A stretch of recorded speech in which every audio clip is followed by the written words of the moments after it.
It is 3:30 p.m. on a gray Tuesday in 1974, and the school bell has just released you into the wild. You run, knees scuffed and tie askew, towards the one place that matters more than home. The local newsagent. As you push open the heavy door, a small brass bell jingles, a sound that triggers a Pavlovian rush of anticipation. Inside, the air is thick with a unique, intoxicating perfume. A blend of damp wool, printer's ink from the stacked newspapers, pipe tobacco, and above it all, the sickly sweet scent of synthetic strawberry. You step up to the high wooden counter, your hand clutching a single, sweaty coin, perhaps a sixpence or a shiny new 10-pence piece. Behind the shopkeeper, glowing under the dim bulb, is the altar, row upon row of glass jars filled with treasures. Rhubarb and custards, cola cubes, sweet peanuts. In the glass cabinet below, the chocolate bars are stacked like gold bullion. For the next 5 minutes, you're the master of your destiny. You're about to make the most important decision of your week. Will it be a Texan, a packet of Spangles, or a quarter of midget gems weighed into a white paper bag? This was not just a transaction. It was the sweetest ritual of our childhood. To understand why the disappearance of a chocolate bar can break a middle-aged heart, you have to understand the landscape of post-war Britain. For our parents, sugar was a controlled substance. Rationing didn't fully end until 1953, meaning that for over a decade, a humble boiled sweet was a rare, precious commodity, hoarded in tins and savored until it dissolved into nothing. But for the children of the 60s and 70s, the floodgates had opened. We were the first generation of the sugar rush. The British confectionery industry, finally unleashed from government restrictions, entered a period of frantic technicolor creativity. The factories in York and Birmingham, Rowntree's, Terry's, Cadbury's, Macintoshes, weren't just making food. They were engineering joy.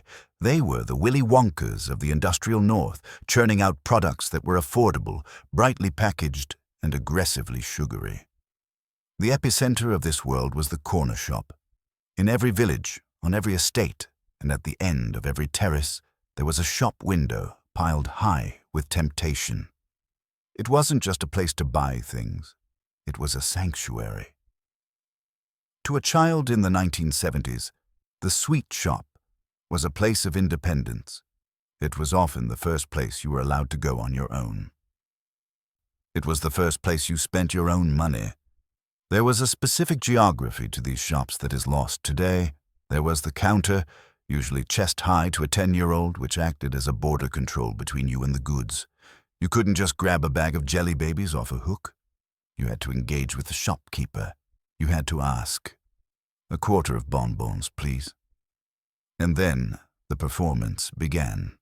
The shopkeeper would reach behind them, unscrew the heavy Bakelite lid of the jar, and slide in the metal scoop. The sound of that scoop crunching into a mass of hard-boiled sweets, the clink-clatter against the glass, is a sound that instantly transports you back to 1975. Then came the pouring. The sweets tumbled onto the brass scales, the weights were adjusted, and if the shopkeeper was kind, and the scale tipped just over the quarter-pound mark, they would leave the extra one in. It was a gesture of benevolence that earned a loyalty no loyalty card today can buy. If the shop was the bank, then pocket money was the economy that kept it afloat. For the British child of the 60s and 70s, Saturday morning was payday. It was a ritual as sacred as the football results. You would receive your allowance, perhaps a shilling, a shiny half-crown, or later, a 10-pence piece, and suddenly the world was full of possibilities, but this wealth came with a heavy burden, the agony of choice. Unlike the modern grab-and-go culture, buying sweets back then was a slow, calculated process of negotiation. Nowhere was this more intense than at the penny tray. The penny tray, or the farthing tray if you go back far enough, was the discount floor of the confectionery world. It was usually a battered cardboard box or a plastic partition sitting right on the counter, filled with the shrapnel of the sweet world. This was where you went when your budget wouldn't stretch to a whole chocolate bar. It was a chaotic mix of shapes, colors, and wrappers that defied description. Here you found the blackjacks and fruit salads, chewing sweets that turned your tongue a terrifying shade of black or orange. You found Mojos, rainbow bubblegum, Anglo bubbly, which could dislocate your jaw, and flying saucers, strange communion wafer-like discs filled with acidic sherbet that hit the back of your throat like tear gas. The transaction at the penny tray was a test of patience for everyone involved. A queue of children would form, noses pressed against the glass, while the kid at the front pointed a sticky finger at the merchandise. "I'll have 2 of them. 1 of them. No, put that back. 2 of those." The shopkeeper, a saint in a nylon overall, would pick them out with tweezers or fingers, dropping them into a tiny white paper bag. This was our first lesson in economics. We learned about inflation the hard way, watching fruit salads go from 4 for a penny to 2 for a penny, to the heartbreaking day they became a penny each. We learned about value proposition. Did you go for the gobstopper, which would last 3 hours but tasted like chalk, or the sherbet fountain, which was pure ecstasy but gone in seconds? We didn't just eat these sweets. We strategized them. And now, looking back, it seems almost criminal that some of the titans of that tray have vanished from the shelves, leaving a hole in the national palate that nothing else can fill. Let us begin the roll call of the fallen. These were not the penny chews. These were the heavyweights, the bars and packets that demanded a significant investment of pocket money and offered a serious return on investment. First, and perhaps most mourned of all, is the Texan Bar. If you were a child in the mid-70s, you remember this not just as a sweet, but as a physical challenge. It was a bar of nougat and toffee covered in chocolate, but that description does it a disservice. It was essentially a stick of sweetened concrete. The marketing slogan was, "Sure as a mighty chew," and for once, the advertisers weren't lying. Buying a Texan was a commitment. You didn't just eat it, you engaged in hand-to-hand combat with it. It was the sort of bar that could pull a loose milk tooth out clean by the root, and we loved it for that. It took 20 minutes to get through, making it the most cost-effective sweet on the shelf. When it disappeared in the 80s, replaced by softer, weaker bars, it felt like the nation had lost its backbone. Then there were Spangles. Spangles were the Ford Cortina of the sweet world. Ubiquitous, reliable, and strangely beloved despite being quite basic. They were square, slightly concave boiled sweets, wrapped in silver foil and packed into a tube. They looked like glass lozenges. The mystery of Spangles lay in the flavors. You had the standard fruit pack, which was fine, but then you had the Old English variety. This was a packet that contained flavors no child should ever have to endure. Licorice, mint, and something that tasted vaguely of cough medicine. And yet, we bought them. There was something satisfying about the way they clicked against your teeth and the way the sharp corners dissolved into a smooth, sugary disc. When they were discontinued in 1984, the British glove compartment lost its most faithful companion. For the more sophisticated palate, or at least the child who wanted to feel like a grown-up, there was Fry's 5 Centers. This was a dark chocolate bar that contained 5 separate compartments, each filled with a different flavored fondant: raspberry, coffee, lime, blackcurrant, and orange. It was a game of Russian roulette in chocolate form. You never quite knew where one flavor ended and the next began. You would bite into what you hoped was raspberry, only to be hit by the bitter, grown-up taste of coffee. It caused arguments. Brothers and sisters would surgically slice the bar in half to trade the segments they hated. It taught us negotiation skills. When it vanished, it took with it the thrill of the unknown. Finally, we must mention the Aztec. In the hierarchy of the playground, the Mars bar was king, but the Aztec was the usurper to the throne. Launched in 1967 in a regal purple wrapper, it was Cadbury's attempt to crush Mars. It was made of nougat and caramel, but it tasted richer, creamier, almost posh. It cost a little more. It felt a little heavier. Buying an Aztec was a statement that you had a bit of extra cash this week, but despite its quality, it couldn't hold the line. It was discontinued in 1978, becoming a lost king that lives on only in the memory of those who remember that specific, chewy caramel texture. If the heavyweights were the pillars of the sweet shop, the novelties were the wild experiments, the strange, sometimes controversial creations that made the 1970s feel like a confectionery fever dream. Consider for a moment the Pacer. Originally launched as Opal Mints, these were chewy, white squares that looked harmless enough. But in the mid-70s, they were rebranded and given a distinct visual twist, 3 dark green stripes running through the white body. They were peppermint-flavored, but the texture was unique. Soft, yet resistant, like chewing on a sweet piece of rubber. They were marketed heavily in conjunction with football teams. Liverpool FC even wore a kit that looked like a packet of Pacers, linking them forever to the terraces and the smell of wet Saturdays. When they vanished, they took the chewy mint category with them, leaving us only with a hard, brittle polo. Then there was the Cabana. This was a bar that felt like it had arrived from another planet, or at least a very confused marketing department. It was a combination of coconut, caramel, and, incredibly, glacé cherries, all covered in milk chocolate. It was a polarizing bar. You either loved the burst of synthetic cherry sweetness, or you found the texture, lumpy coconut mixed with sticky fruit, deeply unsettling. It was an exotic risk, a taste of the Caribbean for a kid in a rainy Manchester suburb. But the sheer strangeness of it couldn't survive the streamlining of the 80s, and the Cabana sailed away into the sunset, leaving only the Bounty to carry the coconut torch. We must also address the pretend adult sweets, the products that would be banned in a heartbeat today. We bought sweet tobacco, strands of coconut dusted in cocoa powder, and candy cigarettes which were just sticks of white sugar with a red tip. But the king of this category was Spanish gold. It came in a pouch that looked exactly like a tobacco pouch.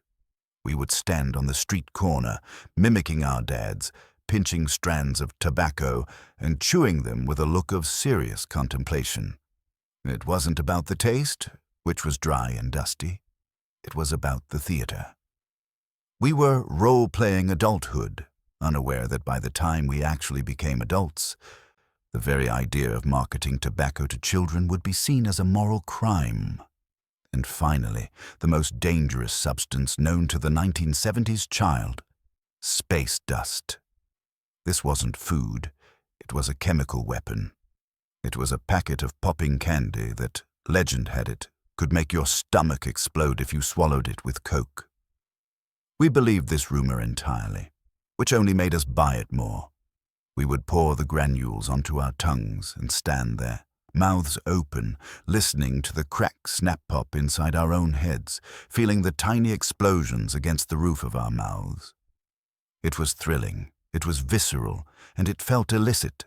When it was pulled from the shelves, or at least tamed into a safer version, the playground lost its sense of danger. The end of the golden age didn't happen with a bang, it happened with a merger. As the 1970s bled into the 1980s, the landscape of British confectionery began to shift beneath our feet. The great family names that had built these empires, the Rowntrees of York, the Mackintoshes of Halifax, the Frys of Bristol, were slowly swallowed up by the machinery of global capitalism. We didn't know about corporate buyouts in the playground. We didn't read the Financial Times, but we felt it in the shop. The first casualty was the wall of glass. For decades, the back wall of the newsagent had been a shimmering mosaic of glass jars. It was messy, it was heavy, and for the shopkeeper, it was labor-intensive. You had to clean the jars, refill them from bulk sacks, and weigh every single purchase by hand. In the eyes of the new efficiency experts taking over the industry, this was a waste of time. Slowly, the jars began to disappear. They were replaced by the hanging display. Suddenly, our beloved rhubarb and custards and cola cubes weren't weighed out into paper bags anymore. They came pre-sealed in bright, crinkly plastic packets. It seemed like a small change, but it destroyed the ritual. There was no more scoop. No more asking for just 2 ounces if you were broke. No more mix-ups where you could combine 3 different jars into one bag. The transaction became sterile. You picked a packet off a metal peg, handed it over, and walked out. The shopkeeper stopped being a gatekeeper and became a cashier, and then the weights themselves changed. The quarter, that perfect hefty 4 ounces of sweets, was killed off by the relentless march of metrication. The new pre-packaged bags were usually 100 gris. It was close to a quarter. But it wasn't the same. It felt lighter. It felt like we were getting short-changed by the future. The quarter of midget gems became a linguistic fossil, a phrase used only by the older generation, while the kids of the 80s grew up with the standardized, sanitized, pre-packed reality of the modern high street. If the corporate takeover stole the romance of the sweet shop, the next blow struck at its very soul. This was the war on sugar, and it began in earnest in the mid-1980s. For 30 years, we had eaten sweets with a blissful, reckless ignorance. We didn't worry about hyperactivity. We didn't worry about E-numbers. A bright blue tongue was a badge of honor, not a medical concern. But as the 80s progressed, a new wave of health consciousness swept across Britain. Parents started reading labels. The term E-number, referring to the artificial additives that gave our sweets their radioactive colors, became a dirty word. Tartrazine, E102, and Sunset Yellow, E110, were identified as the enemies of peace in the household. Documentaries aired showing children climbing the walls after drinking fizzy pop. The innocent joy of a sherbet fountain was suddenly tainted by the fear that you were poisoning your children. And then there were the teeth. A generation of Britons who had grown up sucking on Texan bars and chewing Spangles were now sitting in the dentist's chair, paying the price.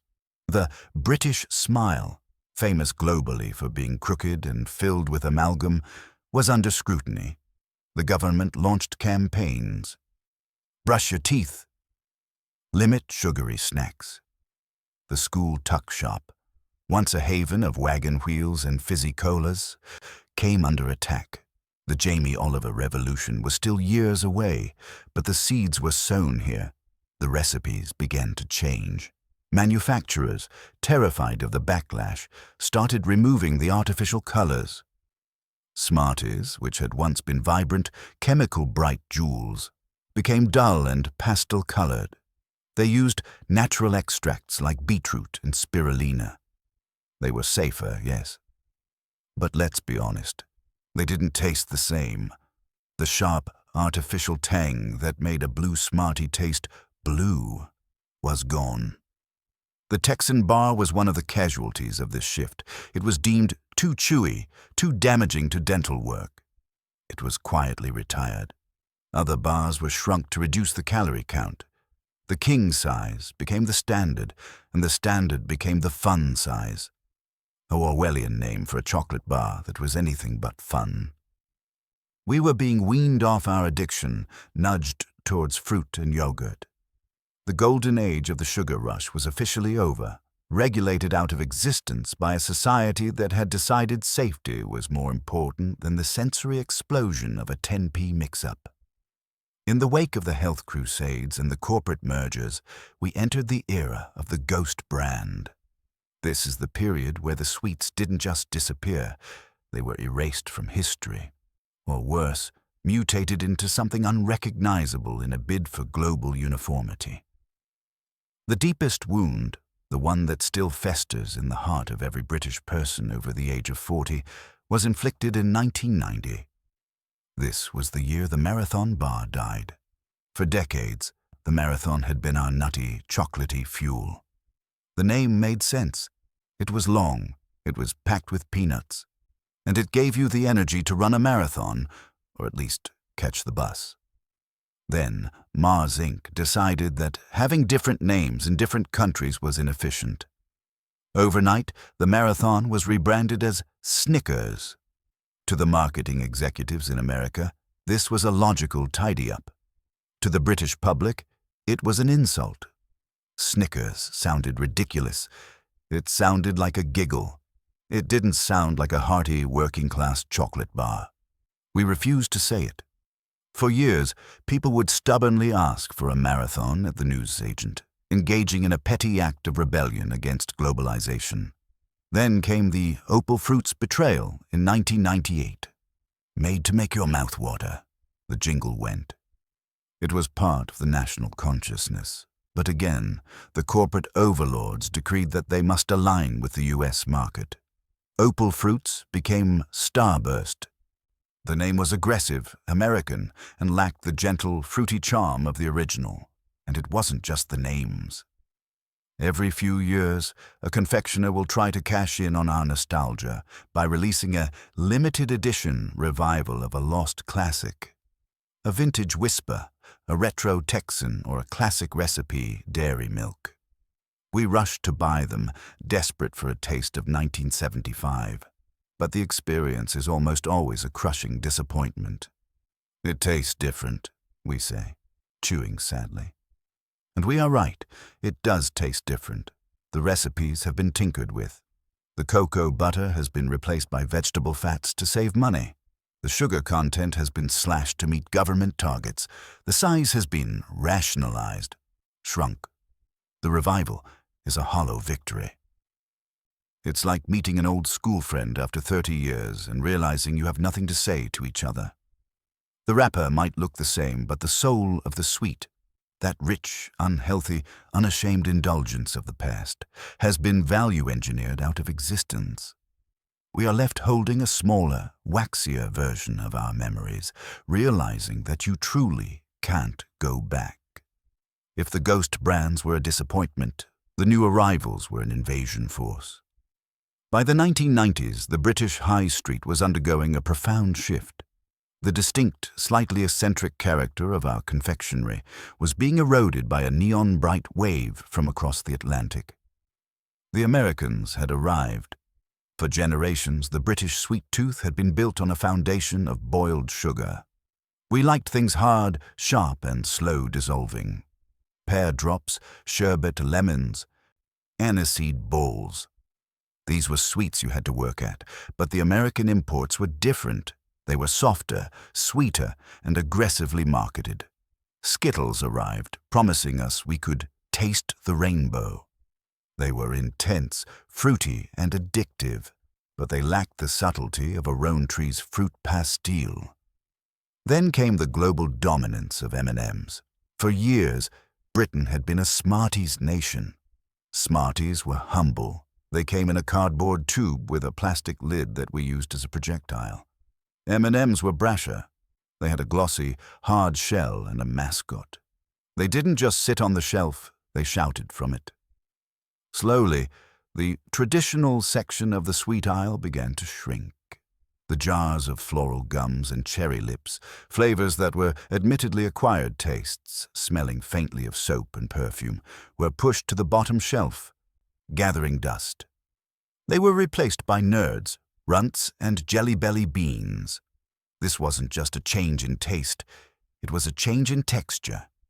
We moved from a culture of sucking to a culture of chewing. We wanted instant gratification. The patience required to nurse a gobstopper for an hour was lost. We wanted the instant sugar hit of soft gummies and sour patches. And with the new sweets came the new shopkeepers, or rather, the lack of them. The independent newsagent, the little shop with the bell above the door and the dog sleeping behind the counter, began to vanish. They were bought out by chains. Tesco Express and Sainsbury's Local moved onto the corner. In these new fluorescent-lit boxes, there is no penny tray. There is no shopkeeper to weigh out a quarter of bonbons. There is just a confectionery aisle, a standardized data-driven selection of the top 50 global bestsellers. You can walk into a shop in Bristol, Birmingham, or Brighton, and the selection is identical. The geography of our childhood has been flattened. We have gained convenience, we have gained consistent quality, but we have lost the magic of the unknown.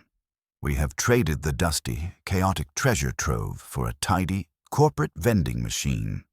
There is a phenomenon known as the Proustian rush, the moment when a specific taste or smell instantly unlocks a buried memory, more vivid and real than any photograph. For a certain generation of British people, that key is not a Madeleine cake. It is the dusty sweetness of a Parma violet, the synthetic tang of a refresher, or the lingering cocoa dust of a Texan Bar. When we mourn these lost sweets, we aren't really mourning the confectionery itself. Let's be honest. By modern standards, many of them were terrible. They were hard, they were sticky, they stuck to the roof of your mouth, and they probably contributed to the fillings we all have today, but we missed them because of what they represented. That white paper bag, weighed out on brass scales, was a tangible piece of childhood joy. It was a currency of friendship. Offering someone a sweet from your bag was a supreme act of bonding. Go on, have a cola cube. It was a gesture that cemented alliances in the playground. We miss the anticipation. In a world where you can order anything to your door in an hour, the slow walk to the corner shop, the agony of choice at the penny tray, and the careful rationing of your stash over the weekend feels like a lost art. We treated sweets with respect because they were a treat, not a daily dietary staple. The high street has changed. The jars are gone. The bell above the door has been silenced. We are healthier now, certainly. Our teeth are whiter, our diets are cleaner, and we know exactly what is in our food. But sometimes, on a quiet afternoon, don't you wish you could walk back into that dimly lit shop? To hear the clink-clatter of the scoop one last time?